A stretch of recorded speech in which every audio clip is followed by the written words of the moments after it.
Good morning, ladies and gentlemen. Welcome back to the channel again, and this is of course yours truly, Sugi Shogun here, and today I will be having great time reviewing the Burn the Witch movie, or as some people like to call it, Season 1, since Crunchyroll in the West decided to break down the movie into 3 different episodes, while in Japan it aired as a one whole movie in the cinemas. And before we go into what exactly is this movie about and the synopsis, I do want to mention that this is actually considered a Bleach spin-off. It's been created by the same author, Tide Kubo.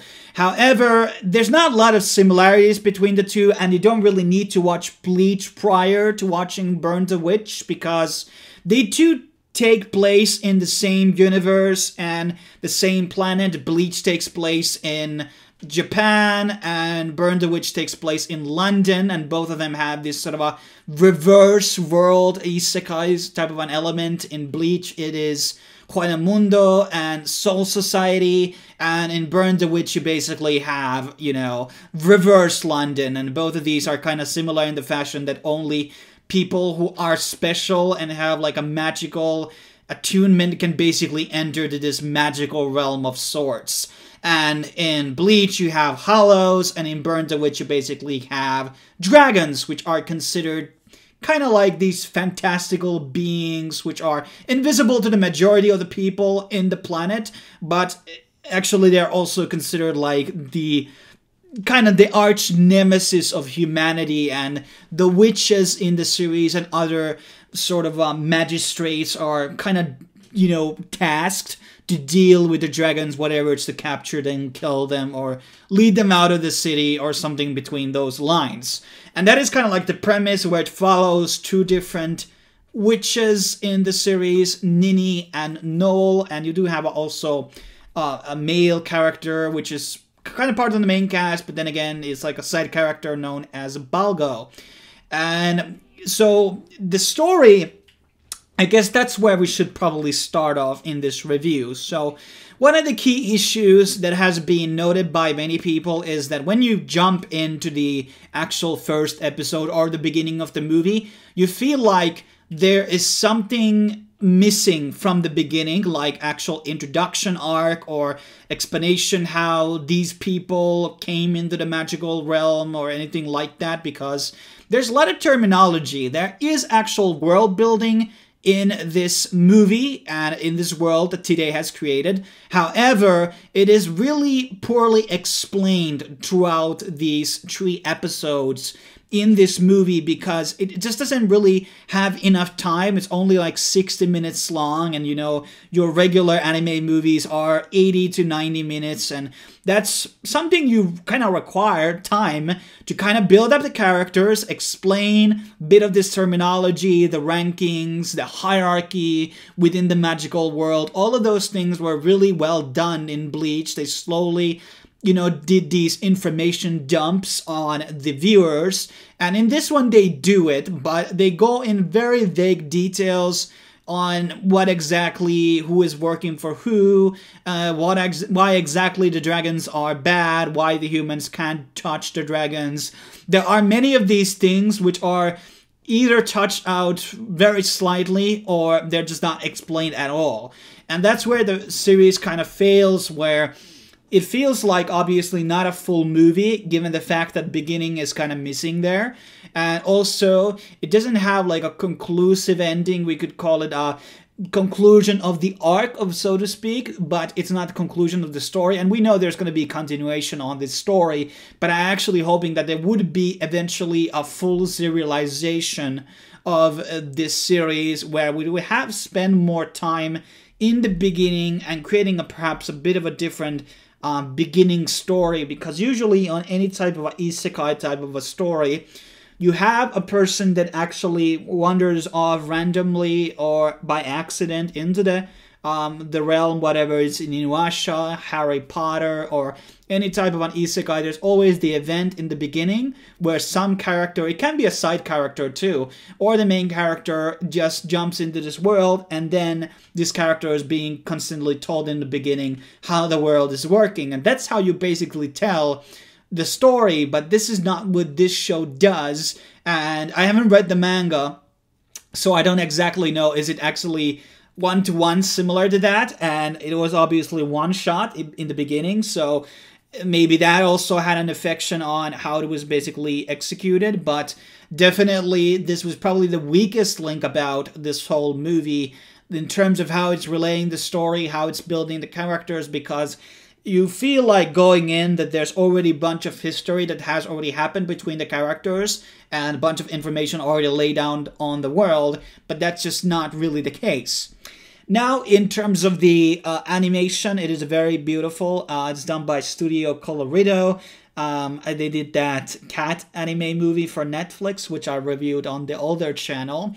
That was an enjoyable movie, and I think the animation in some of the fights is pretty good. It's very solid and very likely to watch. The character designs themselves kind of have those similar details what Tide does in the past, but in terms of their personalities, I wouldn't exactly say that they are one-to-one copies of characters that existed in Bleach, which I would like, draw correct parallels to. It's not like, the other Ninny is like a female Ichigo or anything like that. It's a bit of a different type of a character. And, but there's the same type of angst with her as it is with Ichigo. And the other character, Noel, is, I guess, she's kind of more official, more formal about things. And Ninny is kind of like the rebel and kind of wants to climb up on the ranks in the society. And that's kind of the difference between the two.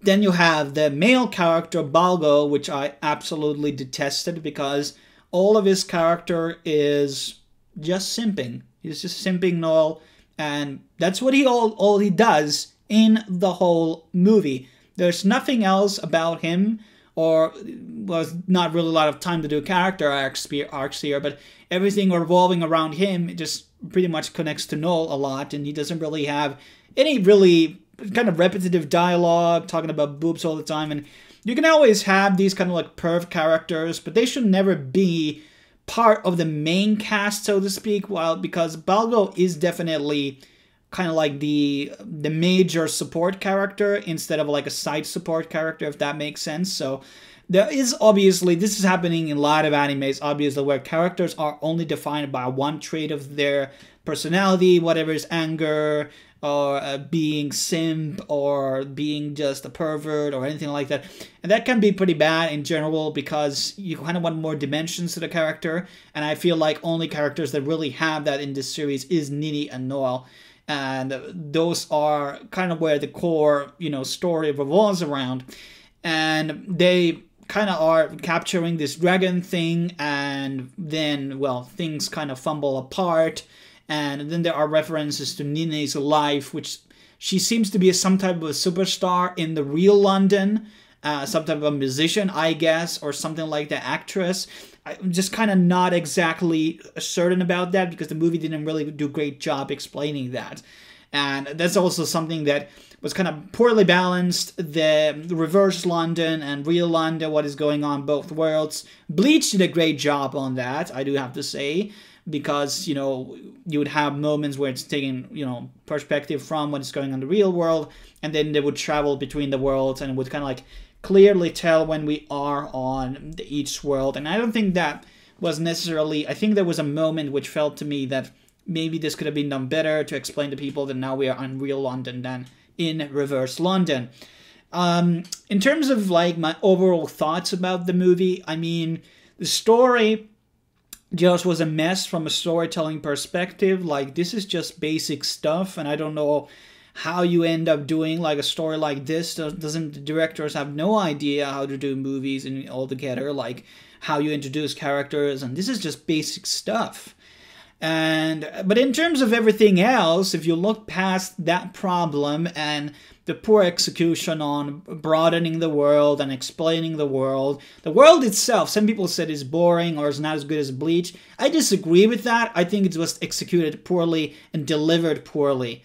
to the audience. And I think that's something that if there's going to be ever a remake out of it, or like a full serialization, kind of like doing the Full Metal Alchemist Brotherhood route, I think that could do, you know, a lot of fixes in it. And you can just make it filler. It doesn't even have to be canon, but I think that's kind of like important part of the story, and it would give a bit more time to people get all of these systems and things that are going on in the reverse London world.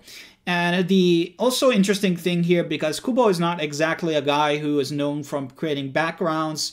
Here you have very living world, which is portrayed after, you know, London. You have the Big Ben and etc.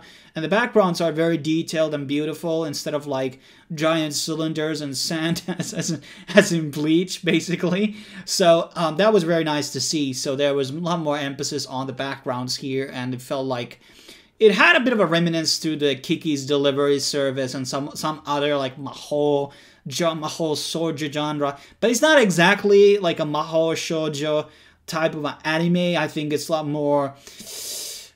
It has like a bit of a male-orientated type of a take on it, and so to speak, because usually the Mahou shoujo genre has, like, you know, female writers, in my opinion, at least at times. So I felt like this one is a lot more, it's not like trying to be too cute or girly or ecchi at times. I think it's just like kind of more subtle about it, and, you know, keeping the action orientated here. So I think it kind of appeals to both male and female audiences. But I don't really have anything else to add about Burn the Witch. I'm definitely going to be watching more of it whenever it's going to be coming out. It's probably going to be a long of a wait, and that's also another good thing, because it might be taking into the next year. Like literally 1 year from now, we're going to be maybe seeing another 3 episodes, and that's like, okay, is this worth waiting on such a slow pace? But I think that Kubo that did get burned out probably on Bleach. Like the weekly schedule is very brutal, and there's probably going to be a video about that where I'm going to be talking about that in detail. Also, I have one Bleach-oriented video in mind which may come out. And hey, Bleach is also getting a new season, so a lot of things about excited on. But yeah, TLDR, story kind of messy, you know, animation good, music, I guess, okay. Nothing really outstanding. And yes, as a final reminder, you don't need to watch Bleach. You can watch Bleach afterwards, and there's not even a correct timeline explained here when things are actually taking place. Is it after, same time, or before the events of Bleach? It's just kind of in the same world and uses some mechanisms and same things. And then, by the way, the magics are also numbered, and when they had all of those incantations in Bleach, they also were numbered as well. So that's also another thing that they kind of share together. But thanks for watching. I will see you guys on the next video.